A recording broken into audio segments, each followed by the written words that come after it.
जीवन बहती नदी है, इसलिए हर परिस्थिति में आगे बढ़ते रहना चाहिए, क्योंकि जहाँ कोशिशों का कद बड़ा होता है वहाँ नसीबों को भी झुकना पड़ता है। राधे राधे। शर्मा जी की कहानी चैनल पर आप सबका हार्दिक हार्दिक स्वागत, अभिनंदन। एक बार कबीर जी ने साहूकार से 100 रुपए उधार लिए और साधु संतों पर खर्च कर दिए और इकरार किया कि कुछ महीने बाद ब्याज समेत दे दूंगा। कई महीने निकल गए, वह साहूकार भी बड़ा बेदर्द था। उसने काजी की कचहरी में अर्जी दे दी और डिग्री करवाकर कुर्की ले ली। कबीर जी के एक प्रेमी ने आकर बताया तो वे बड़े परेशान हुए। उन्होंने अपनी पत्नी लोई से कहा कि घर का सारा सामान पड़ोसियों के यहाँ रख दो, जिससे साहूकार उनको कुर्क ना करा सके,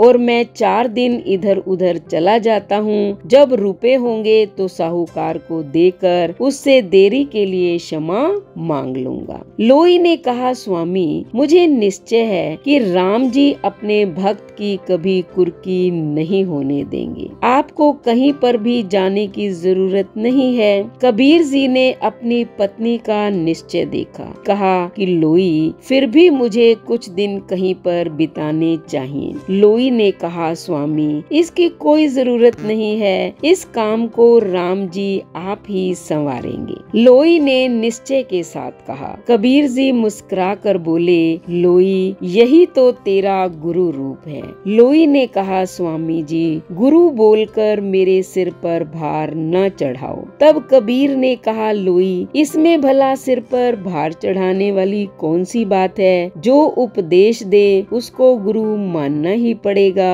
कबीर जी अपनी पत्नी के साथ बात करने में इतने मग्न हो गए कि उन्हें साहूकार और कुर्की वाली बात भूल ही गई।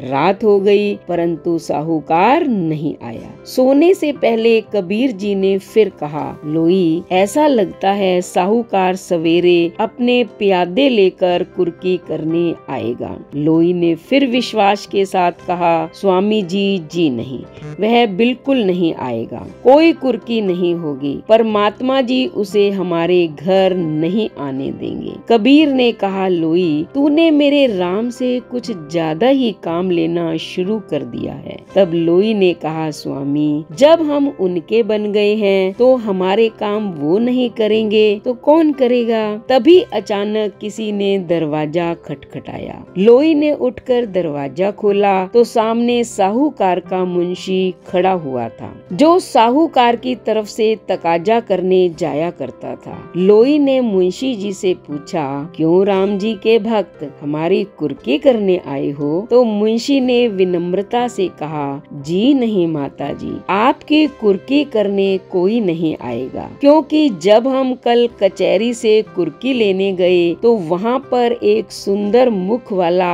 और रेशमी वस्त्र धारण करने वाला सेठ आया हुआ था। उसने हमसे पूछा कि आपको कितने रुपए कबीर जी से लेने हैं। साहूकार ने कहा, 100 रुपए और ब्याज के 30 रुपए। उस सुंदर मुखड़े वाले सेठ ने एक थैली साहूकार के हवाले कर दी और कहने लगा, इसमें 500 रुपए हैं, ये कबीर जी के हैं और हमारे पास सालों से अमानत के तौर पर पड़े हैं। जितने तुम्हारे हैं तुम ले लो, बाकी के कबीर जी के घर पहुंचा देना। साहूकार जी उनसे और बातचीत करना चाह रहे थे, परंतु वे पता नहीं एकदम से कहां गायब हो गए। यह कौतुक देखकर साहूकार पर बहुत प्रभाव पड़ा। वो समझ गए कि कबीर जी कोई ईश्वरीय बंदे हैं। वह उनकी कुर्की करके गुनाह के भागी बनने जा रहे थे। साहूकार जी ने यह थैली आपके पास भेजी है और इसमें पूरे 500 रुपए हैं। उन्होंने कहा है कि कबीर जी उनके रुपए भी धर्म के काम में लगा दें और उनका यह पाप जो है वो बख्श दें। लोई ने कबीर जी से कहा, स्वामी, राम जी की भेजी हुई यह माया की थैली अंदर उठाकर रखो।